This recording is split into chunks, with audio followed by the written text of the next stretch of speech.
Olá a todos, bem-vindos a mais uma aula de Fundamentos de Banco de Dados. Vamos dar continuidade ao nosso estudo sobre projeto físico de banco de dados. Na última aula, a gente estudou como definir a área de armazenamento de um banco de dados, ou seja, como é que a gente pode projetar e implementar fisicamente a configuração física do banco de dados, ou seja, definir como é que em que arquivos, em que discos os dados do banco de dados vão ser armazenados, tá certo?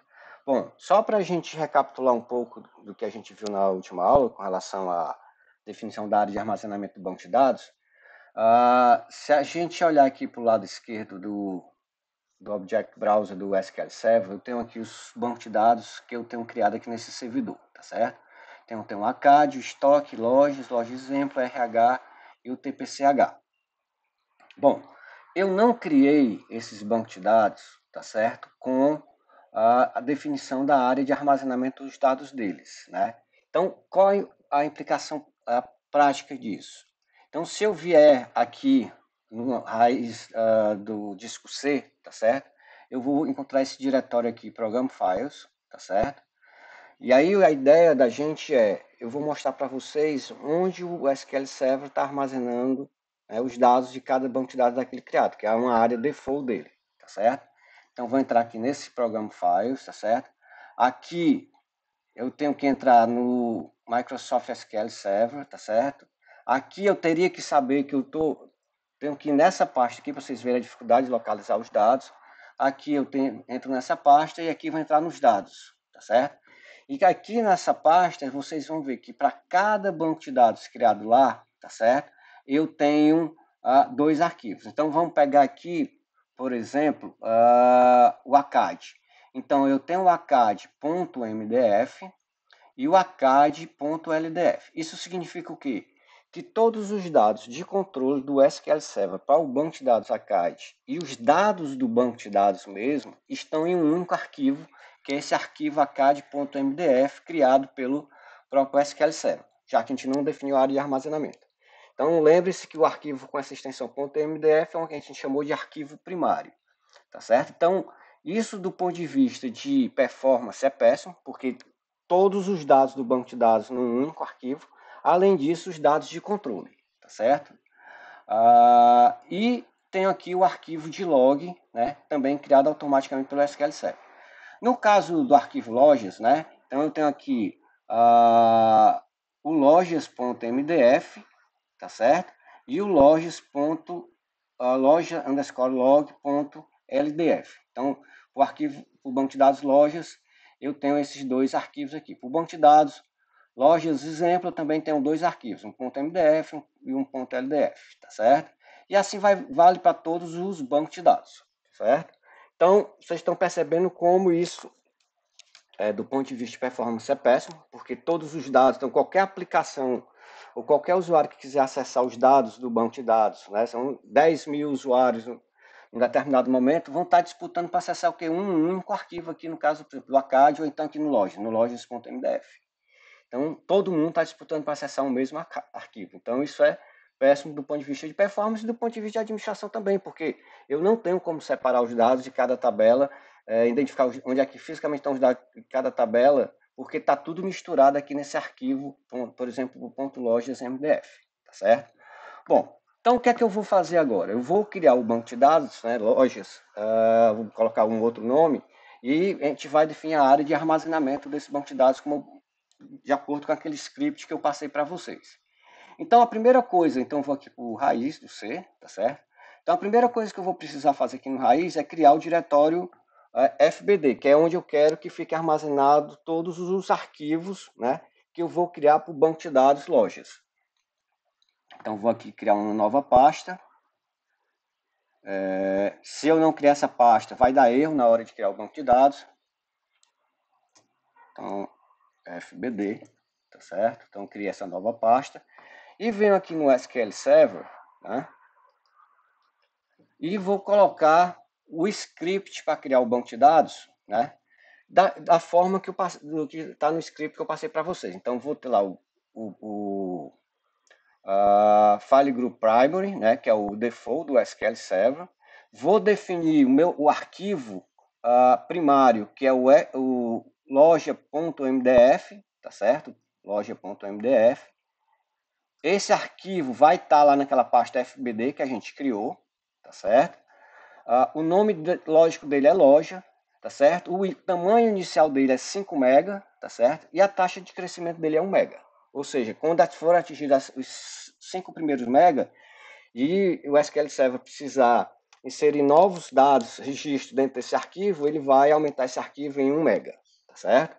Bom, aí aqui eu tenho o segundo file group, que é o loja underscore fg01. Esse file group aqui, eu estou definindo 2 arquivos nele, é isso. Esse loja 001.ndf, já que vão ser arquivos secundários, né? Arquivos de file groups, onde vão estar armazenados os dados do banco de dados, tá certo? E tem o loja 002, tá certo? Aqui vejam que nesse arquivo loja 001.ndf, né, que é a extensão de arquivo secundário, o tamanho inicial do arquivo é 1 MB, tá certo? A taxa de crescimento dele é 30%. Então, quando ele atingir 1 MB, o SQL Server vai aumentar 30% a área desse arquivo, e assim sucessivamente. A cada nova necessidade de alocação de área, ele vai aumentar 30% da área anterior de armazenamento, área de armazenamento, tá certo? Aqui no arquivo loja underscore 002.ndf, né, eu tenho aqui a definição do tamanho máximo dele, ou seja, eu estou dizendo que esse arquivo vai ter tamanho inicial 1 MB, né, tamanho máximo dele de 3 MB, quando atingir 3 MB ele não aumenta mais o arquivo, ele diz que não pode mais inserir dados, né, não deixa inserir dados mais naquele arquivo, certo? E a taxa de crescimento dele é 15%, né, 15% até atingir esse max size. Aí no file group loja fg02 eu só tenho um arquivo definido, né, que é o loja underscore 003.mdf, com tamanho inicial de 2 MB, tamanho máximo de 5 MB e taxa de crescimento 1 MB. E tem a definição aqui do meu arquivo de log, né, que eu estou definindo aqui, loja log.ldf, né. Então, eu vou botar loja, até mudar esse nome aqui, arclog.ldf, para vocês verem que ele vai criar exatamente esse arquivo aí, né? Tamanho inicial e taxa de crescimento dele, tá certo? Então vamos executar esse comando, certo? Então vamos executar o comando. Vamos ver se ele foi executado de forma correta. O comando foi executado de forma correta. Vou dar um refresh aqui nos bancos de dados, né, que eu tenho na minha... Então, o banco de dados que eu criei, eu esqueci de mencionar, é o loja underscore FG. Então, vou dar um refresh aqui, tá certo? Então, apareceu aqui um novo banco de dados, né, o loja underscore FG, mas vamos ver o que aconteceu fisicamente naquela pasta que a gente criou agora há pouco, tá certo? Então, eu tenho aqui a pasta FBD, clico nela, então aqui todos os arquivos que eu pedi para o SQL Server criar, tá certo? E nesses arquivos é que vão estar armazenados os dados do meu banco de dados, e no arquivo loja.mdf, né, seria o arquivo primário, ele só vai armazenar os dados de controle dele para esse banco de dados loja, tá certo? Aí eu tenho aqui o loja 001.mdf, até o loja 003.mdf, e aqui eu tenho o loja arclog.ldf, tá certo? Aí, se eu for criar as tabelas, posso inserir os dados nesses arquivos. Detalhe aqui, ó. Deixa eu mostrar que ele criou exatamente da forma que a gente especificou. Então, ele diz que o arquivo é do tipo do SQL, né, do SQL Server. Olha aqui. Então, o arquivo loja.mdf, ele criou o quê? Com 5 MB. Foi exatamente o que a gente definiu aqui na hora da criação do banco de dados. É só, então aqui, ó, 5 MB, tá certo? Já o loja FG01 era para ele criar com 1 MB só. Então, se a gente voltar aqui,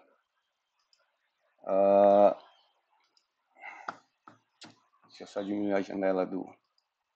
Então aqui, o loja001.ndf, ele só criou com mega. Então ele está criando os arquivos da forma que a gente especificou lá na hora da criação do banco de dados, tá certo?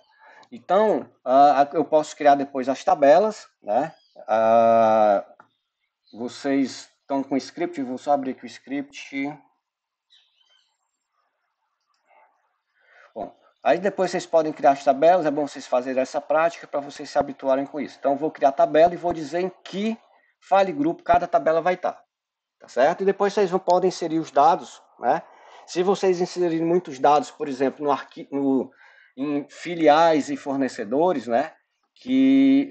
Ou então, um bom exercício é que as tabelas estoque, histórico, né? E vendedores estão no mesmo no file group FG02, tá certo? E esse file group só tem um arquivo. E aí, se vocês começarem a inserir muitos dados, né, vocês vão ver que quando ele passar do tamanho inicial dele, que foi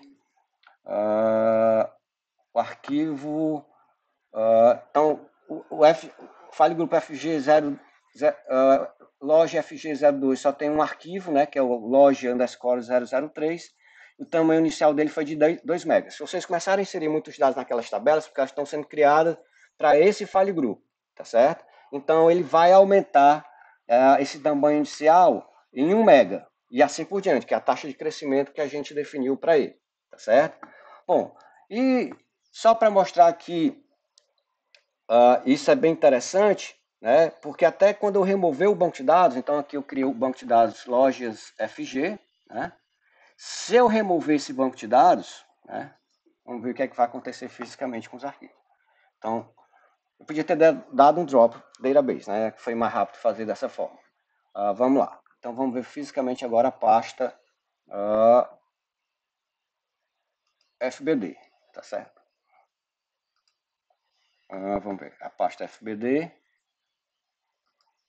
Pronto. A pasta FBD está vazia, tá certo? Ele automaticamente, quando eu drop database, ele automaticamente removeu todos aqueles arquivos que estavam associados a esse banco de dados, tá certo? Bom, então essa é a ideia de se trabalhar, tá certo? Com a definição do espaço de armazenamento do banco de dados. Bom, então para dar continuidade à parte de projeto físico, né? A gente vai começar a estudar hoje o conceito de indexação, tá certo? Vamos aqui, deixa eu só abrir a apresentação, só um instante. Pronto. Então, só para motivar vocês a ideia do uso de indexação, eu acho que a maioria de vocês, se não todos vocês, já tiveram experiência de querer procurar um determinado conceito, uma determinada palavra num livro, né? E ao invés de ler o livro, ir no índice remissivo. Então, esse paralelo, né, ele vai servir, né, para mostrar o princípio básico que está por trás da utilização de índice em banco de dados. Então, se eu tiver o seguinte problema, qual seria o método mais eficiente para encontrar uma determinada palavra em um banco de dados? Desculpa, pessoal. Então, qual o método mais eficiente para encontrar uma determinada palavra no banco de dados, no livro, tá certo? Uma estratégia é ler todo o livro e sair procurando onde aquela palavra está, tá certo? A gente vai ver que existe uma operação física do banco de dados que é table scan, ou seja, ler toda a tabela. Quando eu não tenho um índice definido para a tabela, ele sempre vai, eu quero procurar por uma tupla só, ele vai ler a tabela toda para encontrar essa tupla, tá certo? Bom, a outra estratégia para encontrar uma determinada palavra num livro, tá certo? É eu fazer o quê? Eu vou para o índice remissivo do livro, que vocês já devem ter visto, né? No final do livro tem um índice remissivo, tá certo? Vou procurar pela palavra que eu quero, vamos supor, controle de concorrência, né? Seria esse conceito, que é a chave de busca. Então, a minha chave de busca é controle de concorrência. Eu vou procurar por essa palavra, né, pela chave de busca, na estrutura de índice, só que é um índice remissivo, né? E a estrutura de índice remissivo lá no livro, ela está ordenada, né? Está por ordem alfabética. Então, se é controle de concorrência, você já vai direto no C, e lá no C você faz uma leitura sequencial para encontrar o controle de concorrência, tá certo? Se tiver alguma entrada na estrutura de índice com aquela palavra, né, com aquela chave de busca, que no caso da gente que eu estou citando, controle de concorrência, associado a essa chave de busca, né, eu vou encontrar o quê? O endereço das páginas que contém aquela chave de busca, tá certo? A mesma coisa acontece no banco de dados. Quando eu defino uma estrutura de índice para uma tabela, tá certo? E quero encontrar, por exemplo, o empregado com matrícula 300 e definir um índice, né, para aquela tabela onde a chave de busca é a matrícula do empregado. Ao invés de eu ter que ler a tabela toda, o que é que eu faço? Eu desço na estrutura de índice, procuro por uma entrada 300. Se eu encontrar associada a essa entrada, eu vou ter o quê? O endereço físico das páginas, né? Que eu posso ter repetições, no caso matrícula não teria, mas eu posso ter repetições. Então, da página das páginas que contém tuplas com aquele valor de atributo. Como matrícula de empregado é chave primária, não tem repetição, então só vai ter uma página e dentro dessa página só tem uma entrada, tá certo? Então, essa ideia que está por trás do índice. Se eu não encontrar aquele valor da chave de busca na estrutura de índice, é porque não existe aquele conceito naquele livro. Então, se você for procurar, por exemplo, sei lá, controle de concorrência no livro de biologia, né? Sim, eu acho que seria extremamente absurdo você encontrar isso lá. Mas essa é a ideia. Então, se não tem na estrutura de índice remissivo a controle de concorrência, é porque ela não existe no livro. Tá certo?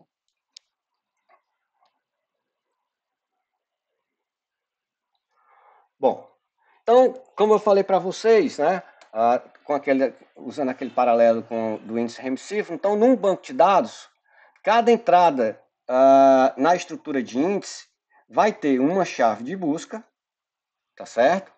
E essa chave de busca ela pode ser composta por um ou mais atributos, que é a chave de busca composta, tá certo? Ela é chave de busca única, mas ela pode ser composta de vários atributos. E associado a essa chave de busca, né, dentro de cada entrada na estrutura de índice, eu vou ter um ponteiro que tem um endereço físico das páginas que contém tuplas, né, com aquele valor de chave de busca que eu estou fazendo a procura na minha tabela, tá certo?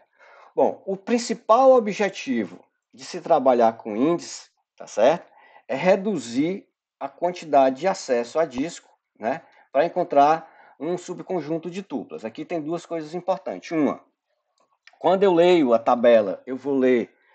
Então, eu mostrei para vocês que o banco de dados, cada tabela é composta de páginas, né? Então, se uma tabela tem 10.000 páginas, né?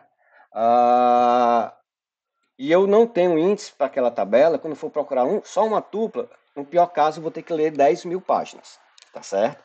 Por quê? Porque eu tenho que ler a tabela toda. E a unidade de acesso ao banco de dados é página, tá certo? Bom, então quando eu tenho uma estrutura de índice, né, no caso, se for, por exemplo, um índice ordenado ou índice secundário, né, no SQL Server, que é um índice cuja estrutura é uma árvore B+, então ao invés de eu ler todas as páginas, né, vamos supor que eu tenho N páginas, 10.000 páginas, então eu vou reduzir a quantidade de acesso da ordem do logaritmo da quantidade de páginas. Tá certo? Então, essa é a ideia que está por trás do uso do índice. Agora, aqui é importante deixar claro o seguinte, que isso vai reduzir quando estou fazendo a busca por um subconjunto de tuplas. Eu vou mostrar exemplos para vocês, né, que mesmo que eu defina, né, uma estrutura de índice para uma determinada tabela, tá certo? E faço uma consulta e tenho uma operação de seleção sobre o atributo que é chave de busca, ele vai fazer um table scan ao invés de usar a estrutura de índice. Por quê? Porque ele vai retornar tantas tuplas, né? E que para ele vai ser mais eficiente fazer o table scan do que procurar as folhas na árvore B+, que eu vou mostrar isso para vocês, que na árvore B+, eu tenho que sempre ir para as folhas para encontrar as tuplas, e depois ir para as tabelas. Então, descer na árvore, né, dependendo da altura da árvore, se ela for muito alta, eu ficar descendo nessa árvore até encontrar nossas folhas, e depois ir para a tabela, eu vou ter mais acesso a disco do que ler a tabela toda. Tá certo? Então, eu vou mostrar exemplos para vocês que isso acontece. Bom, e agora a gente pode começar a estudar a classificação dos índices, né? A primeira classificação diz respeito quanto à ordenação da chave de busca dentro da estrutura de índice.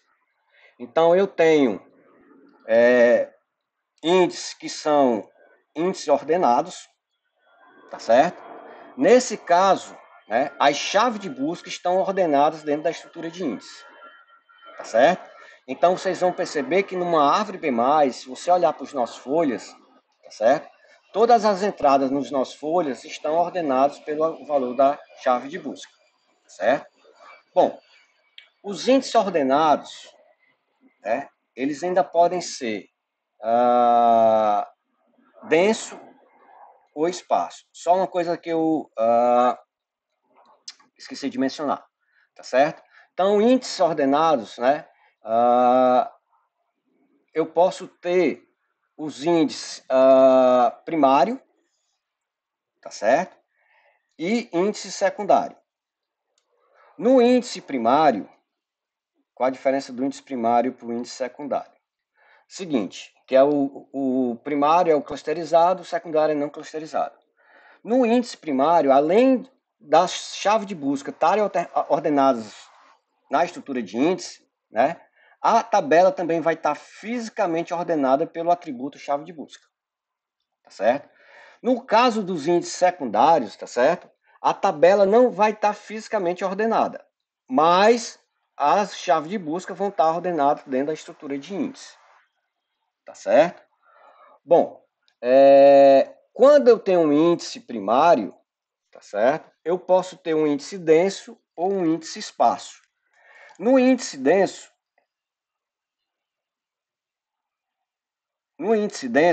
né, eu vou ter uma entrada para cada tupla da minha tabela. Tem uma entrada na minha estrutura de índice para cada tupla da tabela. No meu índice espaço, eu tenho só uma entrada para cada página da minha tabela.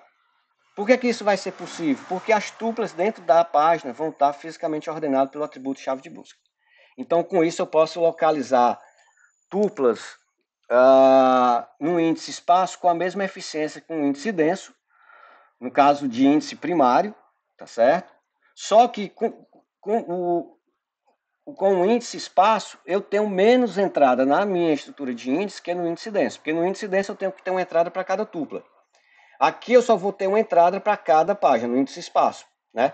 Se eu considerar, por exemplo, que o SQL Server tem páginas de 8K, né? E cada tupla, né, ocupa 1K, então teria 8 tuplas por página, tá certo?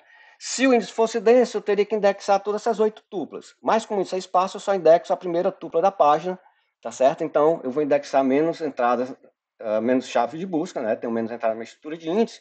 E isso tem um impacto muito grande prático com relação à performance. A altura da árvore é menor. Ou seja, para encontrar um nó folha no índice espaço, eu percorro menos nó, né? Quando eu vou procurar descer para as folhas, então eu tenho que sair da raiz e até a folha. Quando o índice é espaço, eu vou percorrer menos nós para chegar até uma folha do que no índice denso, tá certo? Então, cada nó que eu acesso na árvore representa um acesso a disco. Se eu tenho a altura da árvore é menor, eu tenho menos acesso a disco do que se a altura fosse maior, tá certo? Bom, então, índice ordenado, as chaves de busca vão estar ordenadas na estrutura de índice.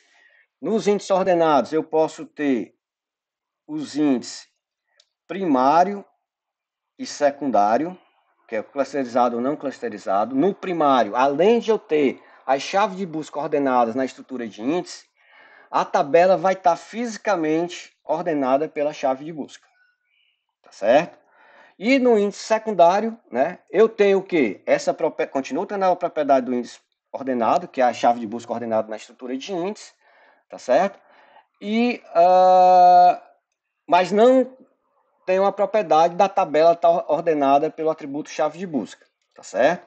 Bom, como o índice primário tem a tabela fisicamente ordenada pela chave de busca, ele pode ser tanto denso como espaço. E o índice secundário, ele não tem a tabela fisicamente ordenada, então ele tem que ser denso necessariamente. Ou seja, sempre que eu definir um índice secundário, ele vai ser o quê? Ele vai ter uma entrada para cada tupla da tabela. Então, a diferença de definir um índice primário e um índice secundário tem a ver o quê?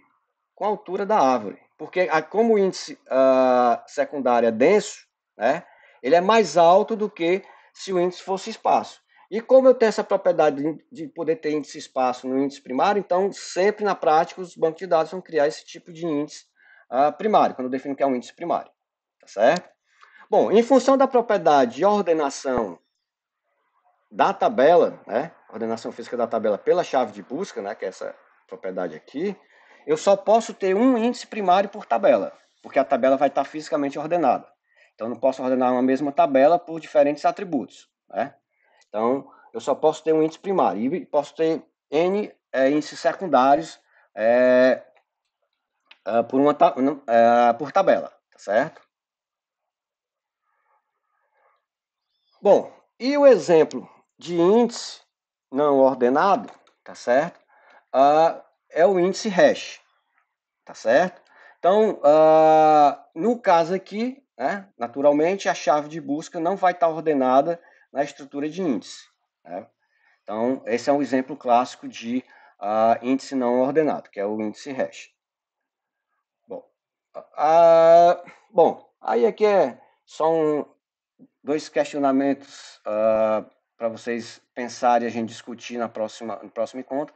Por que é que o índice secundário não pode ser implementado como índice espaço, né? E diferenciar o conceito de índice primário e de primary key. Isso aqui é fundamental, pessoal. O pessoal mistura muito.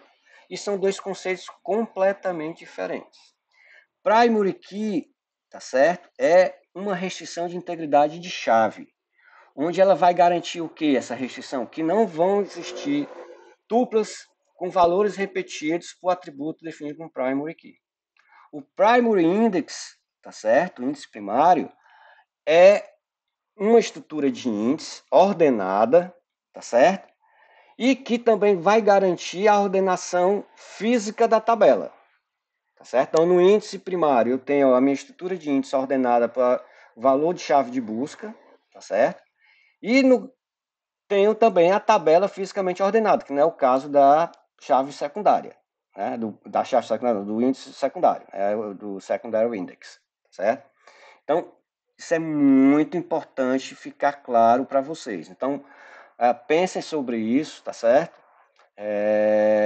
Porque isso é importante. Por exemplo, muita gente se confunde, a gente criou tabela, definiu chave primária, e aí, né, por exemplo, a gente criou a chave primária para estoque, que era o code item.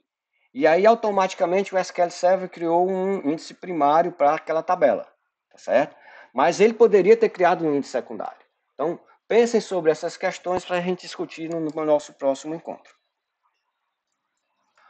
Bom, para definir o índice hash, talvez vocês já tenham trabalhado com tabela hash no Java, tem muitas linguagens de programação que implementam essa estrutura. Então, vamos pegar aqui um exemplo.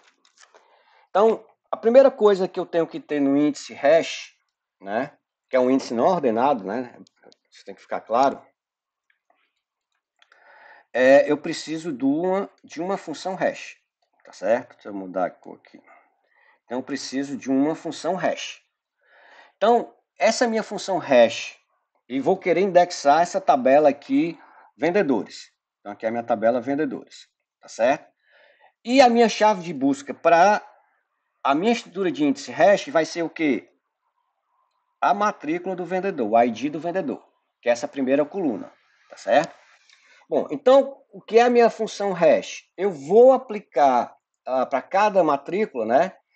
Vou pegar o valor da matrícula, dividir por 3 e pegar o piso desse valor, que é o menor inteiro, né? Dessa divisão, da matrícula por 3. É uma função hash maluca, só para explicar para vocês como é que funciona o índice hash, tá certo? Quer dizer que isso é uma função hash que o pessoal utiliza. Bom, então, para eu criar essa estrutura de índice, né? É necessário o quê? Para cada tupla da minha tabela, então aqui, li a primeira tupla, desse vendedor Yasmin, a matrícula dessa vendedora é 9, então o que é que eu faço? Eu aplico a função hash, né, a esse valor, então dá 9 dividido por 3, dá uma divisão inteira que é 3, aí o que é que acontece? Eu tenho que ter um bucket de endereço 3, tá certo? Que é a estrutura de índice, né? Então aqui eu estou montando a estrutura de índice, então existe esse conceito de bucket, né?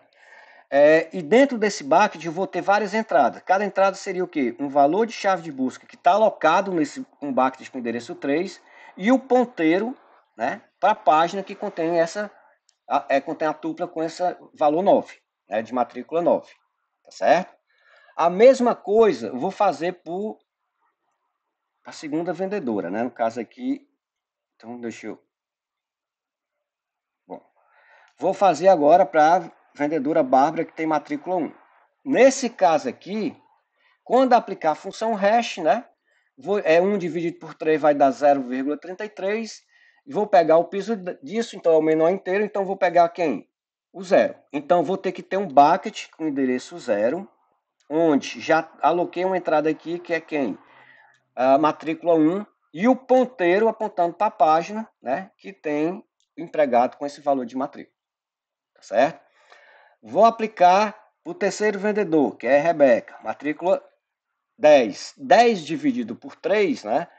Vai dar 3, alguma coisa. Como eu estou pegando o piso, então o bucket que eu vou alocar essa chave de busca vai ser o bucket 3. Então aqui no bucket 3 eu criei a segunda entrada, tá certo?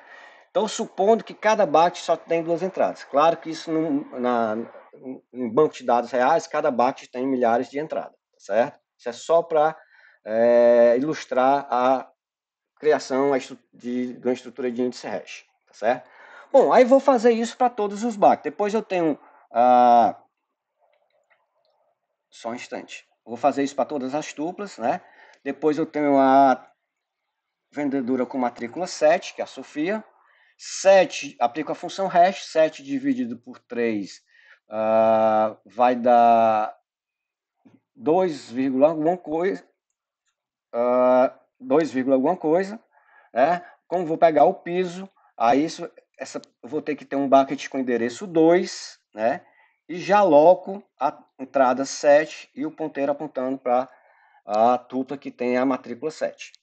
Faço isso para o vendedor com matrícula 3, então ele vai estar no bucket 1, é isso? Então faço essa entrada. O vendedor com matrícula 2, ele vai estar no bucket com endereço 0, tá certo? Então aqui já tem as duas entradas do bucket 0. O vendedor com matrícula igual a 4, que vai estar no bucket 1. E o vendedor com matrícula 14, que está no bucket 4. Não é isso? Por quê? Porque 14 dividido por 3 vai dar 4 alguma coisa. Como eu estou pegando o piso, é o menor inteiro, então vai para o bucket com endereço igual a 4. Bom, então, essa é a ideia do uso do índice hash, ou da estrutura de índice hash. Então, aqui, desse lado, né, eu tenho a minha estrutura hash. A gente pode chamar de tabela hash, tá certo? Bom, qual é a vantagem, então, de eu ter essa estrutura de índice? Vamos lá. Então, vejam que as entradas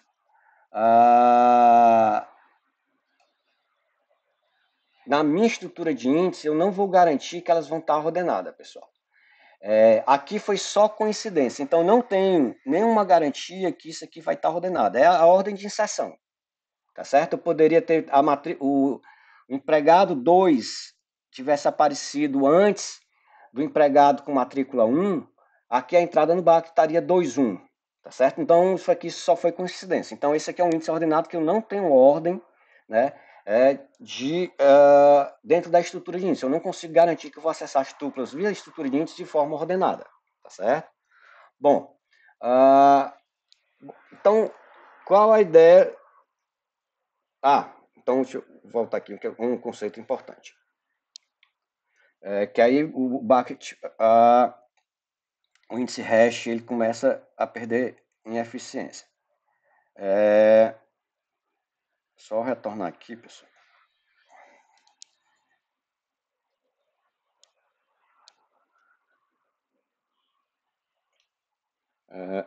Bom, tem que fazer tudo de novo aqui, vamos lá. Então, estou criando aqui meu índice hash, tá certo? Então, estava nessa situação que até a vendedora Lara com matrícula 14. Então, vamos imaginar agora que eu vou inserir um novo vendedor, tá certo? Na tabela de vendedores. Então, eu estou inserindo aqui a vendedora de nome Luísa, tá certo? E a matrícula dela é 11. Bom, onde é que eu vou ter que alocar uma entrada, né, dessa matrícula, que é a chave de busca, e o ponteiro que aponta para a tupla que tem essa chave de busca? Então, tenho que aplicar o que? A minha função hash, né? Pego 11, divido por 3, vai dar 3 e alguma coisa, e essa tupla, essa entrada deveria ficar onde? No bucket com endereço 3. Só que eu tenho um problema aqui com esse bucket agora. Esse bucket já está com a capacidade máxima dele de entrada atingida. Eu não posso alocar a entrada 11 e o ponteiro para a página que tem essa chave de busca na tabela, tá certo? Bom, mas eu tenho que manter o endereço, né, de hash para esse valor, porque senão eu não vou conseguir localizar a matrícula 11. Então eu tenho que manter esse endereço 3, mas só que o meu bucket está cheio já, atingiu sua capacidade máxima. Então aí só tem uma solução, que é o quê? Criar uma lista encadeada, né, para o bucket 3. Então o bucket 3 agora, ele vai se comportar como uma lista encadeada, tá certo? Onde no segunda entrada, no segundo nó dessa lista, é que eu vou ter a entrada 11 e o ponteiro para a página que contém essa chave de busca. Bom, então isso aqui é o que a gente chama o bucket overflow, tá certo? Ou seja, o bucket estava cheio e eu tive que criar uma lista encadeada por bucket com endereço 3. Observem que aqui é o ponto fraco, né? O ponto negativo da estrutura de índice hash. Porque se eu tiver uma função hash ruim, que pega todas as tuplas da minha tabela e aloca para o mesmo bucket, associar o mesmo endereço de bucket, então qual vai ser a minha estrutura de índice nesse pior caso? Uma lista encadeada, entendeu? Que não faz sentido para a gente. Então, a função hash joga um papel preponderante, né, no que diz respeito à performance da estrutura de índice hash, tá certo? Porque senão, no pior caso, eu vou ter uma lista encadeada, tá certo? Bom, e aí se eu quiser agora, por exemplo, identificar quantos acessos a disco vão ser necessários para encontrar a tupla, né, com ID igual a 7. Então, a ideia é o seguinte, na hora que eu for executar a consulta, eu aplico a função hash a quem? O ID igual a 3, ou ID igual a 7, desculpa. Encontro que resultado da função hash? Encontro o endereço 2. Isso significa o quê? Que se houver alguma tupla com chave de busca ID igual a 7, vai estar no bucket 2. Então, eu carrego esse bucket em memória principal, né? Essa estrutura fica armazenada em disco. À medida que eu for usando, eu posso ficar carregando memória principal. E eu não posso garantir que todos os buckets vão estar em memória principal, que depende da disponibilidade de memória principal, mas o que eu estou usando naquele momento ele vai ser carregado. Então eu carrego esse bucket 2 aqui em memória principal, leio que ele tem uma entrada 7, né? Chave de busca 7, vou o quê? Pego o ponteiro associado a essa entrada e leio o quê? A página na tabela que tem essa tupla, tá certo? Então, para eu recuperar essa tupla aí, eu preciso de apenas o quê? Desculpa. 2 acessos a disco, tá certo? Então, vamos ter que começar tudo de novo aqui, só para me de tentar criar animação nos slides. Bom, então, nesse caso aí, eu teria 2 acessos a disco. Então, quando eu não tenho o overflow de bucket, tá certo? A estimativa de custo para eu acessar tuplas através da estrutura de índice hash é 2 acessos a disco. E isso é excelente, tá certo? Mas eu tenho que ter a garantia que eu não tenho o overflow de bucket, que nem sempre isso é possível, tá certo? Porque, por exemplo, se ao invés de ser 7 aqui fosse 11, chave o ID, o que é que ia acontecer? Aplicaria a função hash, ia me dar o bucket 3.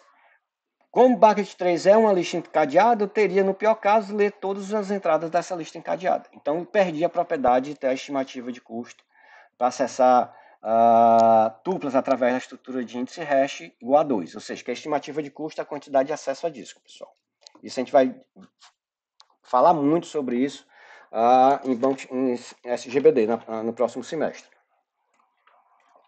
Então, na parte de processamento de consulta, né, a gente vai discutir muito isso. Por isso que indexação é muito importante para resolver problema de performance de sistema de banco de dados. É importante que vocês tenham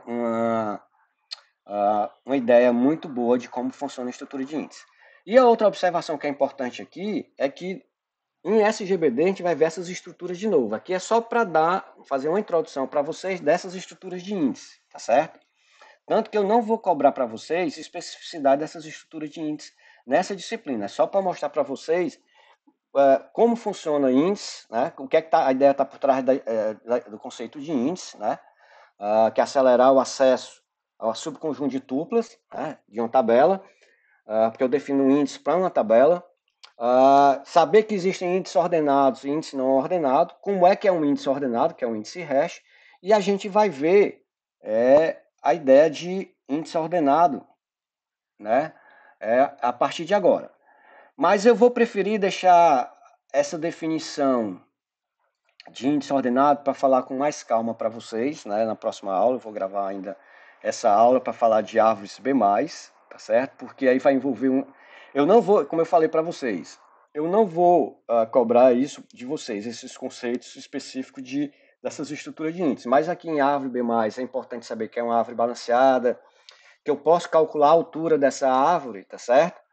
E qual é o impacto disso em ter um índice primário, por exemplo, ou um índice secundário? E o impacto de eu definir, que eu peço lá no trabalho de implementação para vocês, as taxas de preenchimento dos nós dessa árvore na hora da criação do índice, tá certo?